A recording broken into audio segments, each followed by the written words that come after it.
আসসালামু আলাইকুম। নজরুল ইসলাম বাবু স্বাগত জানাচ্ছি এনটিভির মধ্যরাতের খবরে। ক্রাউন সিমেন্ট শিরোনাম দেখছিলেন, এবার পুরো খবর।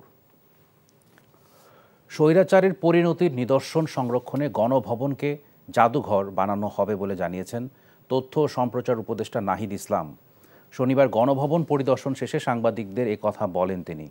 জাদুঘর বিশেষজ্ঞদের মধ্য থেকে কমিটি করে দ্রুতই কাজ শুরু করা হবে বলে জানান যুব ও ক্রীড়া মন্ত্রণালয়ের উপদেষ্টা আসিফ মাহমুদ সজীব ভুইয়া। রিপোর্ট করছেন ফাহাদ মোহাম্মদ। স্বৈরাচার শেখ হাসিনার বাসভবন ছিল গণভবন। গত 5ই আগস্ট গণঅভ্যুত্থানে শেখ হাসিনা বিদেশে পালিয়ে যাওয়ার পর গণভবন দখলে নিয়েছিল ছাত্র জনতা। এরপর গণভবনটি জুলাই গণঅভ্যুত্থানের স্মৃতি জাদুঘরে পরিণত করার সিদ্ধান্ত নেয় অন্তর্বর্তীকালীন সরকার। কিভাবে এই গণভবনকে স্মৃতি জাদুঘরে পরিণত করা হবে তা দেখতে প্রথমবারের মতো শনিবার গণভবন পরিদর্শনে যান 3 উপদেষ্টা। পরিদর্শন শেষে ডাক, টেলিযোগাযোগ ও তথ্য প্রযুক্তি উপদেষ্টা নাহিদ ইসলাম জানান, স্বৈরাচারী ফ্যাসিস্ট রাষ্ট্রনায়কের আসল পরিণতি কী হয় এবং জনগণই যে সব ক্ষমতার মালিক, এই বিষয়টি পৃথিবীতে নিদর্শন করে রাখার জন্যই এই জাদুঘর বানানো হবে। যে কোনো স্বৈরাচারী ফ্যাসিস্ট খুনি রাষ্ট্রনায়কদের আসলে কি পরিণত হয় এবং জনগণই যে আসল মালিকানার এবং ক্ষমতার মালিক, সেই বিষয়টিকে একটি নিদর্শন হিসেবে পুরো পৃথিবীর বুকে রাখার জন্যই আমরা এই গণভবনটিকে জুলাই গণঅভ্যুত্থানের স্মৃতি জাদুঘরে পরিণত করার সিদ্ধান্ত নিয়েছি সরকারের পক্ষ থেকে। জাদুঘর বিশেষজ্ঞদের দিয়ে কমিটি করে দ্রুতই কাজ শুরু করা হবে বলে জানান যুব ও ক্রীড়া মন্ত্রণালয় এবং শ্রম ও কর্মসংস্থান মন্ত্রণালয়ের উপদেষ্টা আসিফ মাহমুদ সজীব ভুইয়া। একটা কমিটি করার মাধ্যমে স্থাপত্য শিল্পী এবং আর্কিটেক্টদেরকে নিয়ে, যারা জাদুঘর বিশেষজ্ঞ আছেন, তাদেরকে নিয়ে একটি কমিটি করে দেওয়ার মাধ্যমে এটার কার্যক্রম শুরু হবে। গণভবন জনগণের সম্পদ, জনগণকে ফিরিয়ে দেওয়া হবে উল্লেখ করে শিল্প উপদেষ্টা আদিলুর রহমান খান জানান, ফ্যাসিবাদী শাসক যে আচরণ করেছে সে আচরণ যাতে কে এখন করতে না পারে সে ব্যাপারে বদ্ধপরিকর অন্তর্বর্তী সরকার। আমরা বারে বারে বলেছি, আমাদের প্রতি যে আচরণ করা হয়েছিল ফ্যাসিবাদী শাসকের পক্ষ থেকে, আমরা কোনোভাবেই সেই ধরনের আচরণ যেন কারো প্রতি না হয় সেটা এনশিওর করব। কাজ শেষ করা হলে জাদুঘরটি জনগণের জন্য উন্মুক্ত করে দেওয়া হবে বলে জানান পরিদর্শনে আসা উপদেষ্টারা। Fahad Mohammad, NTV news, Dhaka. ছাত্র জনতার আন্দোলনের সময় সংযুক্ত আরব আমিরাতে বিক্ষোভ করে বিভিন্ন দণ্ডে দণ্ডিত হওয়ার পর ক্ষমা পেয়ে দেশে ফিরেছেন 14 জন। শনিবার সন্ধ্যায় বিমানবন্দরে তাদেরকে অভ্যর্থনা জানান বৈষম্য বিরোধী ছাত্র আন্দোলনের সমন্বয়করা। ফেরার পর প্রবাসীরা বললেন, সাজাপ্রাপ্ত কারাবন্দির সংখ্যা 57 জন হলেও এখনও কারাগারে আছেন অনেকে। বাকি সবাইকে মুক্তি দিতে সংশ্লিষ্ট কর্তৃপক্ষের প্রতি আহ্বান জানান তারা। আর ছাত্র সমন্বয়কদের দাবি, প্রবাসী যোদ্ধাদের দ্রুত কর্মসংস্থান দিতে হবে। মকসিমুল আহসানের আরেকটি রিপোর্ট। বৈষম্য বিরোধী ছাত্র আন্দোলনের কোটা সংস্কার থেকে স্বৈরাচারী শেখ হাসিনা পতনের এক দফা আন্দোলন দেশের সীমানা পেরিয়ে ছড়িয়ে পড়ে বিদেশে। দূর থেকে নিজ দেশ আর মানুষের রক্তে আন্দোলিত করে প্রবাসীদের।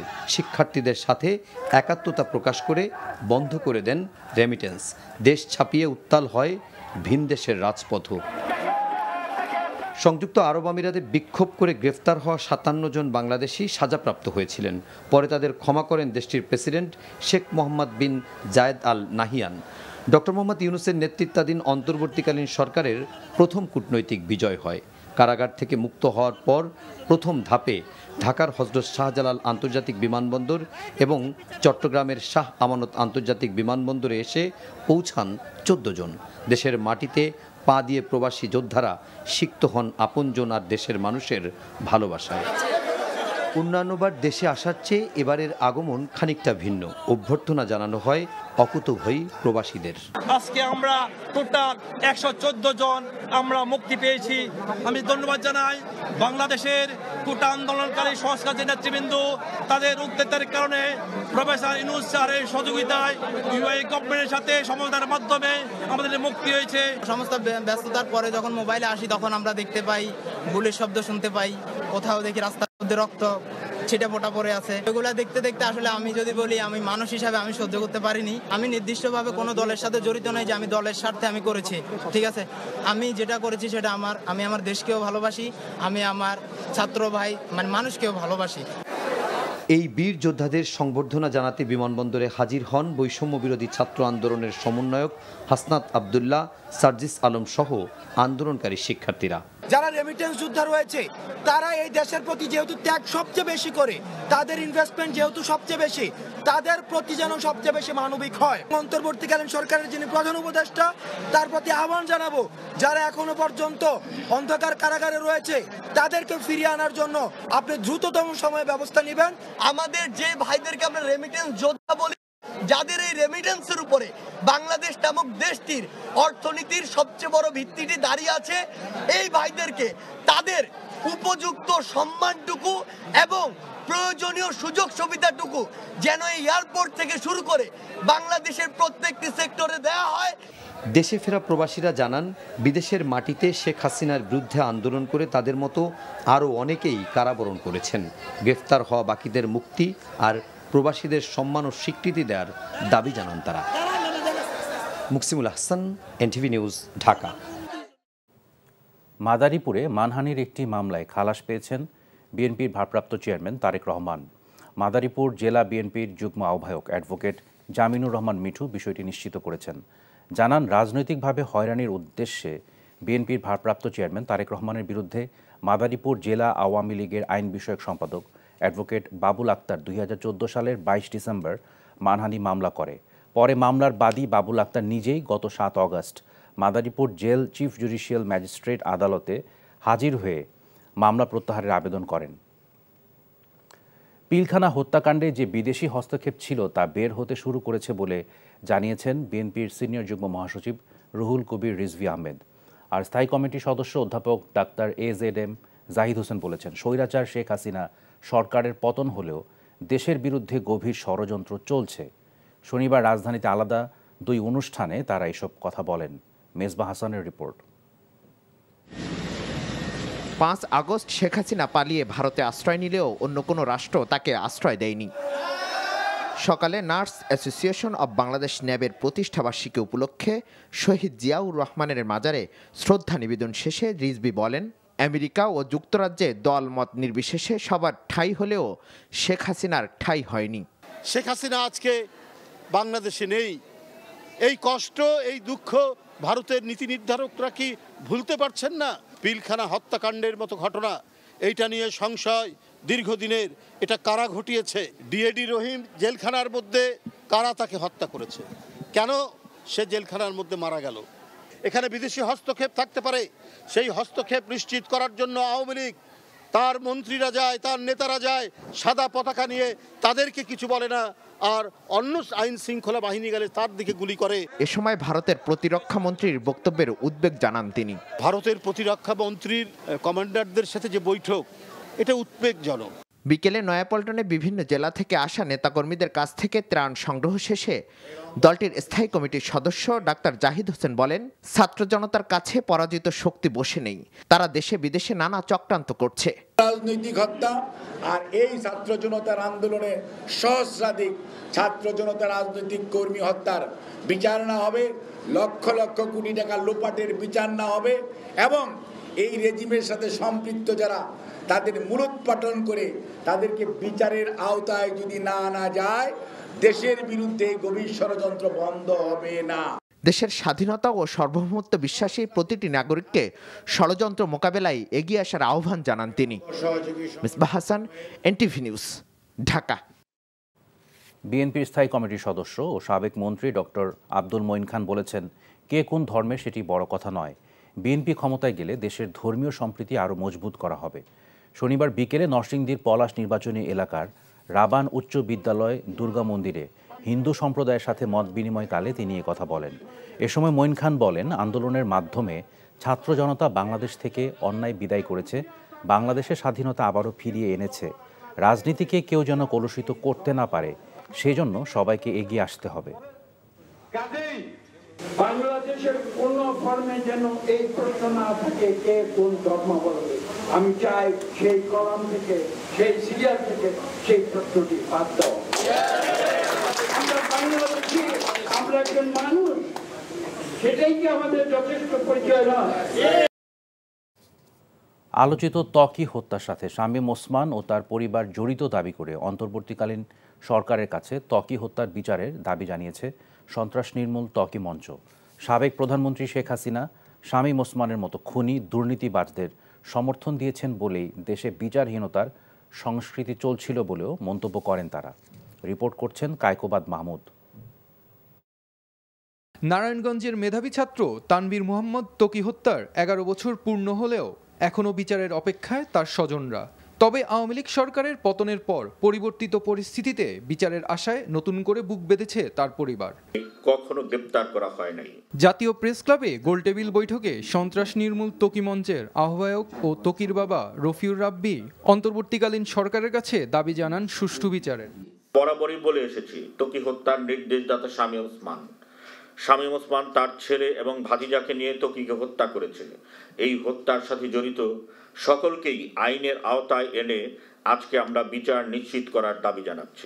বক্তারা বলেন, জনগণের ভোটাধিকার ছিল না বলেই বিগত সরকারের জবাবদিহিতা ছিল না। অভিযোগ করেন, সাবেক প্রধানমন্ত্রী শেখ হাসিনা খুনি দুর্নীতিবাজদের সহায়তায় টিকেছিলেন। যত খুনি কিংবা দুর্নীতিবাজ বড় বড় লুটেরা, তাদের ব্যাপারে তার একটা মনে হয় যে ব্যক্তিগতভাবে তিনি দায় অনুভব করেন যে তাদেরকে রক্ষা করতে হবে। রক্ষা করতে হবে, এটার একটা কারণ আছে যে তাদের দিয়েই তার সাম্রাজ্য টিকে থাকবে। দেশে 1-1.5 দশক কোনো রাজনৈতিক সরকার ছিল না। রাজনৈতিক সরকার থাকলে ভোটের দরকার হয়, জনগণের কাছে যাওয়ার দরকার হয়, দায়বদ্ধতার প্রশ্ন থাকে, জবাবদিহিতার প্রশ্ন থাকে। এছাড়া ত্বকী হত্যাকাণ্ড ছাড়াও সাগর রুনি, তনু এবং ওসমান পরিবার দ্বারা সংগঠিত নারায়ণগঞ্জের সকল হত্যার সুষ্ঠু বিচার নিশ্চিত করার দাবিও জানান বক্তারা। Kaikobad Mahmud, NTV news, Dhaka.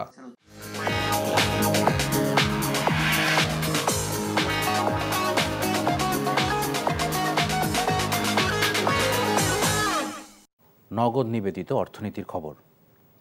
বাজার কারসাজিকারীদের বিরুদ্ধে ব্যবস্থা নিতে জেলা প্রশাসকদের নির্দেশ দেওয়া হয়েছে বলে জানিয়েছেন অর্থ উপদেষ্টা সালেউদ্দিন আহমেদ। শনিবার বিকেলে আগারগাঁওয়ে Bangladesh institute of governance and management BIGM এর সভা শেষে একথা বলেন তিনি। আরও জানান, এ সময় পোশাক খাতের অস্থিরতা কমাতে মালিক শ্রমিকের সঙ্গে আলোচনা চলছে। মেজবা হাসানের আরেকটি রিপোর্ট।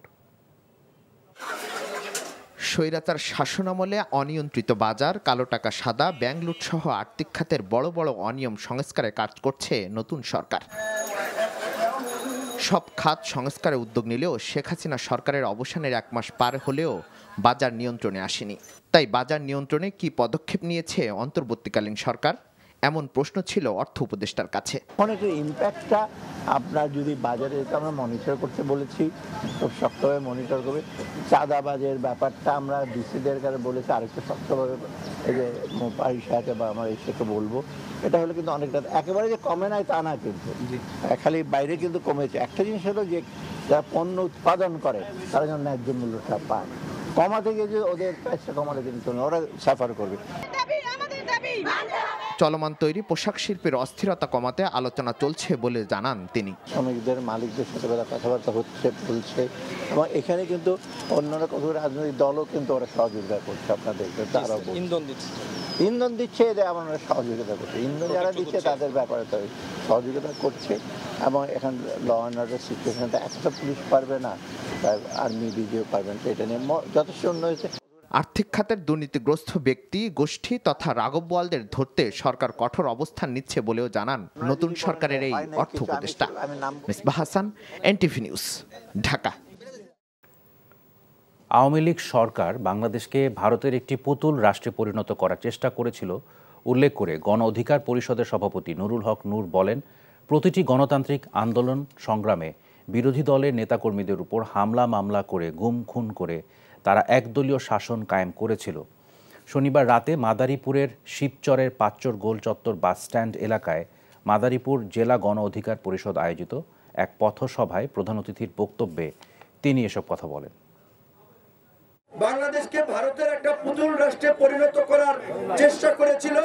প্রতিটি গণতান্ত্রিক আন্দোলন সংগ্রামে বিরোধী দলের নেতা কর্মীদের উপরে হামলা মামলা করে গুম খুন করে তারা একটা একদলীয় শাসন কায়েম করেছিল। আর কোনো মানুষকে যেন রক্ত দিতে না হয়, রাজপথে নামতে না হয়, সেজন্য আমরা টেকসই গণতন্ত্র চাই, আমরা জনগণের ভোটের অধিকার চাই। সরকারি চাকরিতে আবেদনের বয়সসীমা ৩৫ করার দাবি পূরণে ২৪ ঘন্টার আলটিমেটাম দিয়ে আন্দোলনকারীরা প্রায় ১০ ঘন্টা পর শনিবার রাত ৮:৩০টায় শাহবাগ ছেড়ে যায়। আজ সকাল ১০টা থেকে পুনরায় একই স্থানে আবারও অবস্থান কর্মসূচির ঘোষণাও দেয় এই শিক্ষার্থীরা। এদিকে দিনভর শাহবাগ মোড় অবরোধ করে রাখায় তীব্র যানজটে ভোগান্তিতে পড়েন সাধারণ মানুষ। আবির আহমেদের রিপোর্ট। চাকরিতে ৩৫ প্রত্যাশী সাধারণ শিক্ষার্থী সমন্বয় পরিষদের ব্যানারে শিক্ষার্থীরা প্রথমে জাতীয় জাদুঘরের সামনে সমবেত হন, পরে শাহবাগ মোড়ে অবস্থান নেন। বন্ধ হয়ে যায় যান চলাচল। আন্দোলনকারীদের স্লোগানে পুরো এলাকা মুখরিত হয়, এমনকি বৃষ্টি উপেক্ষা করেই রাজপথে অবস্থান নেন তারা। সংস্কারের সরকারের মাধ্যমে ৩৫ আসবে। আমাদের দেশের রাজনৈতিক কালচারে বা আন্দোলন প্রেক্ষাপটের কালচারে একটা জনদুর্ভোগ তৈরি করা ছাড়া কেন যেন সরকারের কোনো পথ হয় না বা দায়িত্বশীলদের টনক নড়ে না। দীর্ঘ সময় সড়ক অবরোধ করে রাখায় শাহবাগ ও আশপাশের এলাকায় তীব্র যানজটের সৃষ্টি হয়। আন্দোলনকারীরা বলছেন, চাকরিতে আবেদনের সময়সীমা ৩০ হওয়ার কারণে এখন দেশে দক্ষ জনবল ও গবেষক গড়ে উঠছে না। বয়সসীমা ৩৫ করার সিদ্ধান্ত বেকারত্ব দূর করতেও ভূমিকা রাখবে। আমরা পড়াশোনা করে চাকরিতে প্রবেশ করব, চাকরিতে প্রবেশ করে আমরা আমাদের বেকারত্ব গোছাবো, কিন্তু আজকে ৩০ নামক একটা সংখ্যায় আমাদেরকে আটকে রেখে আমাদের জীবনটাকে দুর্বিষহ করে তুলেছে। আমরা যতক্ষণ পর্যন্ত ৩৫-এর দাবি এই সরকার না মেনে নেবে ততক্ষণ পর্যন্ত আমরা এখানে অবস্থান করব। বিশ্বের বিভিন্ন দেশের সাথে সামঞ্জস্য রেখে চাকরির বয়সসীমা নির্ধারণের দাবি জানান আন্দোলনকারীরা। আবির আহমেদ, এনটিভি নিউজ, ঢাকা। এই ছিল মধ্যরাতের খবরে। এই খবরের ভিডিও সহ আপডেট জানতে ভিজিট করুন এনটিভি অনলাইন www.ntvbd.com। এছাড়াও এনটিভির জনপ্রিয় সব অনুষ্ঠান ও খবরের আপডেট জানতে ভিজিট করুন আমাদের ইউটিউব ও ভেরিফাইড ফেসবুক পেজ। সকাল 7:30টায় সকালের খবর দেখার আমন্ত্রণ রইল। ধন্যবাদ সবাইকে।